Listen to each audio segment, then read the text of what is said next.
Hello friends, super magic રસોઈમાં મિત્રો હું આપનું સ્વાગત કરું છું. આજે હું આપણે ઉત્તરાયણ સ્પેશિયલ તલની ચીકીની રેસીપી તમારી સાથે શેર કરું છું, એ પણ વણવાની ઝંઝટ વગર. તો એકદમ ઇઝી રીત છે મિત્રો. તો તમને ચોક્કસ આ વિડીયો ગમશે. ગમે તો લાઈક કરજો, શેર કરજો અને સબસ્ક્રાઈબ કરવાનું તો ભૂલતા જ નહીં. અને મિત્રો બાજુમાં રહેલું બેલ આઇકનને પણ પ્રેસ કરજો, જેથી કરીને લેટેસ્ટ વિડીયોની માહિતી તમને મળતી રહે. તો મિત્રો આપણે ઉત્તરાયણ ઉપર ચીકી બનાવીએ છીએ ને, તો આપણે વણીને બનાવીએ છીએ ત્યારે આપણે પતલી થાય છે. પણ આજે હું તમને એકદમ વણ્યા વગર એકદમ પાપડ જેવી પાતળી ચીકી કઈ રીતે બનાવીને એ વિડીયો શેર કરું છું. તો પહેલા તો આપણે જો ઇન્ગ્રેડિયન્ટમાં આપણે તલ લીધા છે જે 250 ગ્રામ છે, અને જેટલા તલ લીધા છે એટલો જ ગોળ છે, દેશી ગોળ મેં લીધો છે, એ પણ 250 ગ્રામ છે. પછી આપણે ખાંડ લેશું, બેકિંગ સોડા એટલે કે ખાવાનો સોડા લેશું, અને ઘી લેશું, અને પાણી થોડુંક લેશું. તો બનાવવાનું ચાલુ કરીએ. પહેલા તો આપણે ગેસ ઓન કરી અને જે આ તલ લીધા છે ને 250 ગ્રામ, એને આપણે શેકી લેશું. એટલે શું થશે કે એકદમ ક્રન્ચી આપણી ચીકી તૈયાર થશે. શેકેલા તલ હશે ને એટલે એકદમ સરસ, આપણે મોઢામાં મૂકતા જ ક્રંચ લાગે ને એવી થશે તૈયાર. એટલે હંમેશા તલને શેકી લેવાના, જ્યાં સુધી તલનો દાણો ફૂટે નહીં ને ત્યાં સુધી. તો આપણે આ તલને મીડિયમ ફ્લેમ ઉપર શેકશું એટલે સરસ રોસ્ટ થઈ જાય. જો મિત્રો આપણે અવાજ આવે છે, તલ ચટકે ને એ શેકાય ને એટલે આવો અવાજ આવે. તો હવે આને આપણે થોડીક વાર રાખીને બધા તલ એકદમ ફૂટી જાય ને એવા આપણે અડધી મિનિટ જેવું હજી થશે. ટોટલી 3 થી 4 મિનિટ જેવું થયું છે મીડિયમ ફ્લેમ ઉપર તલ શેકાતા.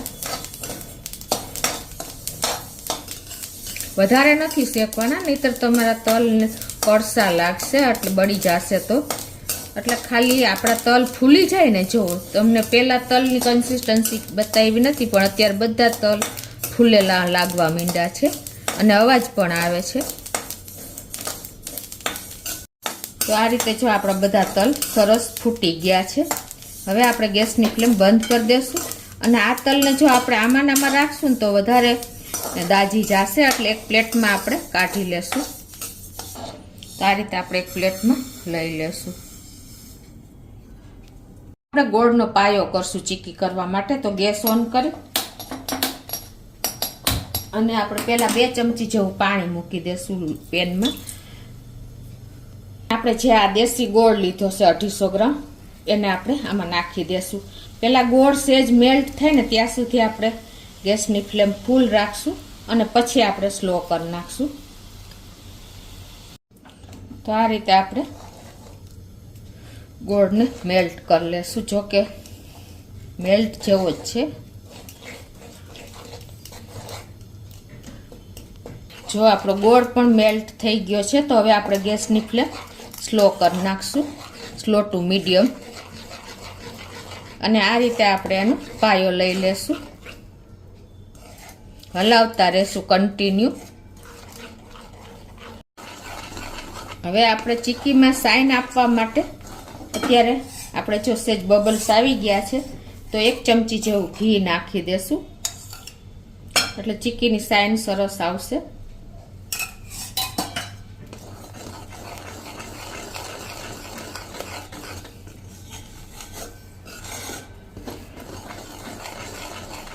અને બહાર જેવો ગ્લેજ આપવા માટે મિત્રો આપણે બહાર જે ચીકી બનાવે છે ને એ લોકો ગોળ સાથે આપણે આ જે 250 ગ્રામ ગોળ છે તો 1 ચમચી જેવી ખાંડ નાખી દેશું,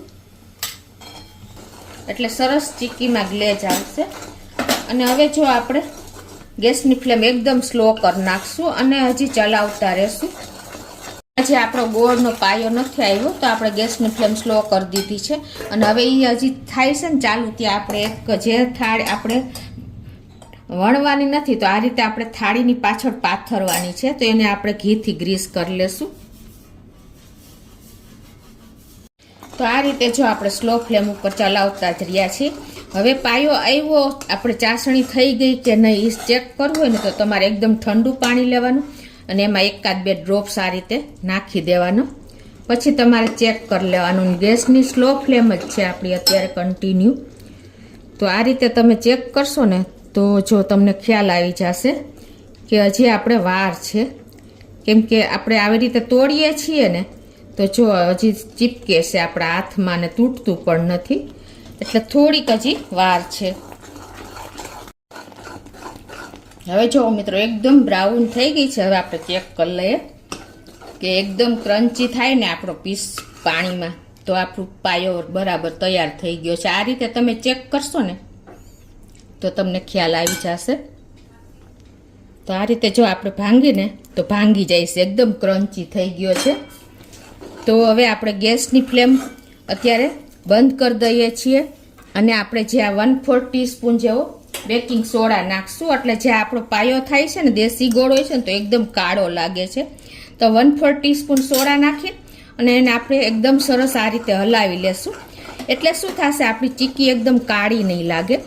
દેશી ગોળ ગરમ પાયો થાય ને એટલે એકદમ કાળો થઈ જાય. તો અત્યારે ગેસ બંધ કરીને અને આપણે સરખું મિક્સ કરી લેશું આ રીતે. જો એટલે સરખો આપણો બેકિંગ સોડા એટલે કે ખાવાનો સોડા સરસ ગોળમાં મિક્સ થઈ જાય. નહીતર ક્યાંક કણી રહી જશે ને તો આપણને કડવું લાગશે ચીક્કી. એટલે આ રીતે મિક્સ કરી દેવાનું. જો એકદમ સરસ લાઇટ કલર આવી ગયો, આપણા ગોળનો પાયો લીધો હતો ને બ્લેક થઈ ગયો હતો ને સોડા નાખ્યા પછી લાઇટ કલર આવી ગયો. હવે આપણે જે તલ શેકા છે ને એ તલ આપણે આમાં નાખી દેશું. શેકેલા તલ આપણે, અને હવે આપણે એને મિક્સ કરી લેશું. અને હવે આપણે સ્લો ફ્લેમ ઉપર ચાલુ ગેસ કરી દેશું. એકદમ સ્લો ફ્લેમ જ રાખવાની છે. આપણે સ્લો ફ્લેમ ચાલુ રાખશું ને તલ મિક્સ કરવા ટાઈમે, એટલે આપણને બહુ પ્રોબ્લેમ નહીં આવે. આ રીતે એકદમ સરસ આપણે તલ મિક્સ કરી લેવાના છે ગોળમાં. ખાસ નોટ કરજો કે આ ટાઈમે આપણે મિક્સ થાય ત્યાં સુધી જો તમે સાવ બંધ ગેસે કરશો ને તો તમારી ચીક્કી સેજ પાછી તલ નાખીને એટલે ગોળનો પાયો સેજ નરમ થઈ જાય છે. એટલે સ્લો ફ્લેમ ચાલુ જ રાખવાની તલ મિક્સ કરો ને ત્યાં સુધી. આવી નાની નાની ટિપ્સ લોકો ધ્યાન રાખશો ને તો કોઈ પ્રોબ્લેમ નહીં આવે. એકદમ ક્રન્ચી આપણી ચીક્કી તૈયાર થશે. તો આ રીતે જો આપણે એકદમ સરસ તલ બધા મિક્સ કરી લેવાના છે ગેસ ઉપર જ.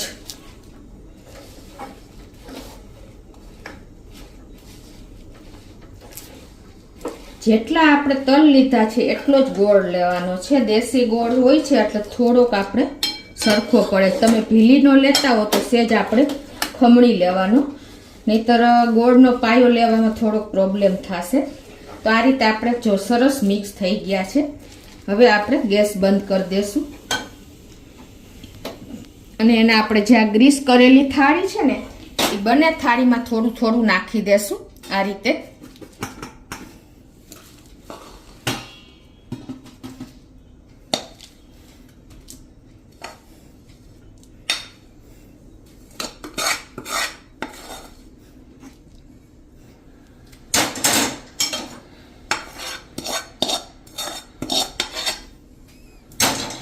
અને હવે આપણે આ જે બંને થાળીમાંથી કોઈ પણ વાટકો પોળાઓ ડીશ હોય આપણે તમને જે અનુકૂળ આવે ને એનેથી તમારે ઘીવાળી ડીશ કે પ્લેટ કે વાટકો કરી લેવાનો છે અને તમારે આને આ રીતે થાપતું જવાનું છે બંને ડીશમાં.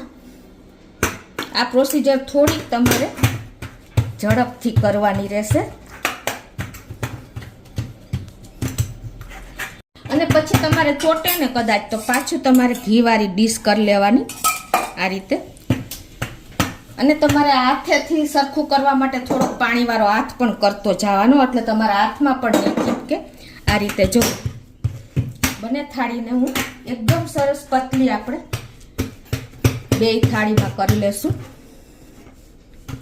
તમારી વાટકીમાં ચીપકે તો પાછું તમારે ઘીવાળું કરતું જવાનું છે. તો આ રીતે જો આપણે પાણીવાળો હાથ કરતા ગયા છીએ અને સરસ આપણે હાથેથી સરખી કરતા ગયા છીએ. અને આ રીતે તમારે એકદમ સરસ આ રીતે કરશો ને એટલે સરસ તૈયાર થઈ જશે. જો મિત્રો, પાણીવાર વાત કરતો જવાનો, ડીશમાં તમારે ચોટે તો તમારે ઘી લગાવતું જવાનું, એટલે એકદમ સરસ તમારી ચીક્કી મેં બે ડીશમાં જો પાથરી દીધી છે. હાથેથી સરખી કરતી ગઈ હતી અને પાથરતી ગઈ છું. હવે આને આપણે ઠંડી થવા દેશું. હવે મિત્રો આપણી ચીક્કી પણ જો ઠંડી થઈ ગઈ છે. હવે આને ડીમોલ્ડ કરવા માટે આપણે સેજ ગરમ કરશું. આમનેમ તો નહીં જ ખુલે, એટલે આપણે ગેસ ઓન કરશું પહેલાં તો આ રીતે, અને પછી આપણે જે આ ડીમોલ્ડ કરવા માટે જે થાળીમાં ચીક્કી છે ને એને આ રીતે આપણે ફેરવી લેશું આ રીતે. અને આપણે સેજ જ ગરમ કરવાની છે, એટલે આ રીતે ઇઝીલી તમારી ચીક્કી ગરમ થઈ જશે. જો આવી રીતે ફેરવતા જશો ને, તમારે કપડાની કે સાણસીની જરૂર પડે ને તો તમારે લઈ લેવાની છે. અને આ રીતે આપણે એને ડીમોલ્ડ કરી લેશું. જો ઇઝીલી તમારી ચીક્કી ફૂલી જશે. આ રીતે તમારે ગેસ ઉપર તો આ રીતે જુઓ, તમારે ફરતી એક જ સેકન્ડમાં ખુલી જશે. જો છે ને મિત્રો,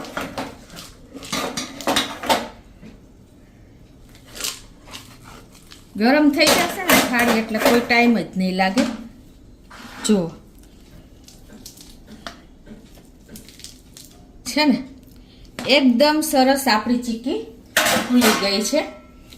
હવે આને આપણે ગરમ થઈ ગઈ હોય એટલે ઠંડી થવા દેવી પડશે. હવે આ ચીક્કીને પણ આપણે ગેસ ઉપર ચાલુ છે ને ત્યાં ખોલી લેશું આ રીતે. જો મિત્રો, ખુલી જ જશે એકદમ સરસ. જો મિત્રો, એકદમ સરસ આપણી થાળી નીકળી ગઈ છે. હવે આ બંને પીસને આપણે ઠંડા થવા દેશું. તો મિત્રો, આપણી જો ચીક્કી પણ ઠંડી થઈ ગઈ છે, એકદમ જો પતલી કાગળ જેવી, પાપડ જેવી થઈ છે. જો છે, તમને ખ્યાલ આવી જાય છે ને મિત્રો? તો તમને ખોલીને પણ બતાવી દઉં. જો આ પણ એટલી જ પતલી છે. ખાલી તમે બોર્ડરથી પહેલાં સરખી કરી લેશો ને એટલે કોઈ વાંધો નહીં આવે. અને તમારે જો આને ચેક્સ પીસ કરવા હોય ને તો થાળીમાં તમે ખોલો ને, જ્યારે ગરમ થાય ને ત્યારે જ તમારે પીસ કરી લેવાના. તમને ભાંગીને પણ બતાવી દઉં. જો મિત્રો, એકદમ ઇઝીલી તમારે જો બધી ચીક્કી તૂટી જાય છે, અનઇવનલી આપણે પીસ થઈ જાય છે, કેમ કે આપણે કાગળ જેવી જ પતલી છે. જો છે ને મિત્રો, જો એકદમ કાગળ જેવી પતલી આપણી ચીક્કી તૈયાર થઈ છે. અને તમારે ઇઝીલી આવી રીતે તમારે વણવાની ઝંઝટ વગર, જો મિત્રો છે ને,